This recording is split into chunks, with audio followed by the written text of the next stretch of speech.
Like, WinteR, thank you very much for your time for the interview. I'd like to have your live reaction after Phenomenal got picked at last pick between Permission and Deviant team at game 3. Definitely not the hero I expected.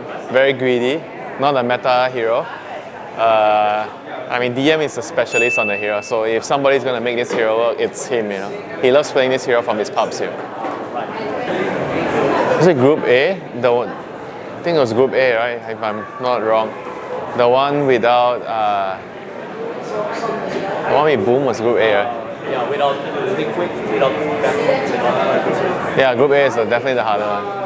I think right now my favorite would be Liquid. I think they've already improved a lot. It's sure they're in the losers bracket, but I think they have a very high ceiling, and they've shown that they are not afraid to play different heroes. Like they showed the Undying call yesterday, Undying off lane, and I think playing such a wonderful series and winning against Falcons definitely gave them a lot of momentum. You know, you have a lot of confidence after winning your games like that. You know, so I think personally they are not the favorites, obviously in terms of being in the losers bracket, but I think in terms of like the ceiling, how well they can play, they're gonna have a good chance of winning the tournament. I mean, it's grand finals worthy game. You know, like it's not often that you see a non-grand finals game be so exciting, and I think both teams they played very, very high level, you know, very little mistakes. Everyone was doing everything they're supposed to be doing. They played the draft to like close to 100%, maybe 90, I don't want to say 100, but 90, 95%. The heroes were utilized fully. They built good items. They made good moves with the smoke, the wards and everything. It was perfection, you know. It was just sad to see one team having to lose after playing a game like that. I think towards the end, I kind of feel like they were among the favorites. You know, they improved a lot. Maybe they didn't start so well, but it's always Liquid. You know, they don't start out so well, but they learn and they adapt. You know, they change. You know, I think in a long tournament, it is important to be able to learn and adapt. Maybe in a shorter format, like the recent Blast Slam, they utilize a shorter format, so it's very unforgiving if you just suck at the beginning, you're gonna be kicked out very quickly. So I think those formats are formats that are very difficult for teams who don't do well from the start. But Liquid on long tournaments, you know, you give them time, they will learn, they will adapt, they will improve. You know, I can guarantee you that. You know, they have already shown us so many times. It's just the nature of economics in SEA. You know, people are just moving to mobile games. I mean, a lot of our countries are on the lower side of economy and we don't earn as much, so getting a PC is probably a lot harder than a lot of people from other countries.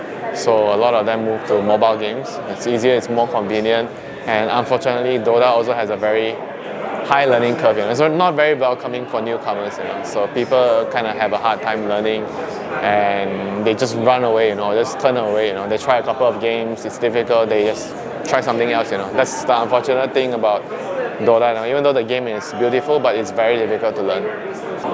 In Dota, in SCA, it's not going to change. You know, it's just going to get worse and worse slowly. It will decline slowly, but I think regions are going to combine together. The ones that are declining might combine, like SCA might combine with China. The players, we are starting to already see it because they don't have enough players there. We don't have enough players here, so regions are going to start to combine to kind of help each other. For North America, maybe they will have to move to South America, you know, the ones that really still want to go pro, you know. It's going to be very difficult in those regions, or you just have to move to Europe, Western Europe or Eastern Europe. Those are the best places, or South America, you know, those are the best places to play Dota competitively, you know.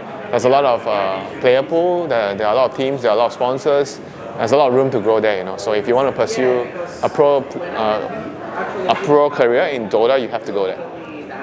You've mentioned about South America. As we know that Zephyr was playing for Leviathan. Do you think that his move was the right one to play in South America? Yeah, I mean, you need to find a way to, you know, to keep playing at a very high level. You know, you need to move regions, you need to move teams. You do what you gotta do. You know, at the end of the day, if you're a pro player, the career comes first. You know, the game comes first, the team comes first. You know, you need to make sacrifices. So it's not something everybody can do. Yeah, I had a Predator Gaming PC set from 2017, I think, till now. I recently change to something else. But I think I had a good experience using it for like 6-7 years. I think I don't really have much issues with it. It allows me to game, allows me to stream, allows me to do everything I need. Yeah. Everything is pretty similar. You know, Thailand and Malaysia, it's very similar in terms of the crowd, the culture. I mean, the food is also almost the same. The food here is just a bit more spicy, but I think the weather, everything, I feel like home. Yeah. It just feels like I'm at home. I mean, the main difference is, I think, probably just like the interaction with people around, because people speak a different language. You know, people speak Thai here.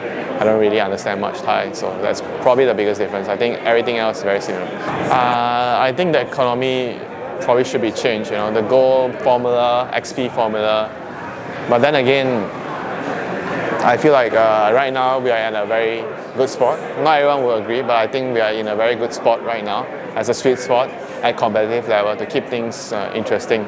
Heroes are very diverse. There's a lot of different teams utilizing different heroes. Sure, maybe on the carry role, there's like a very limited.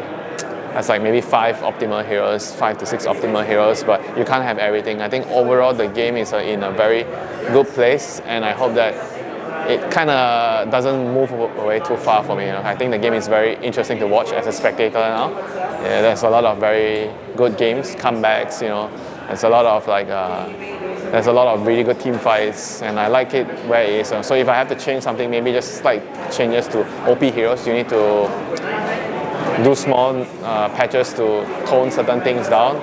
Maybe add 1 or 2 new items, but yeah, I think everything else should be around the same.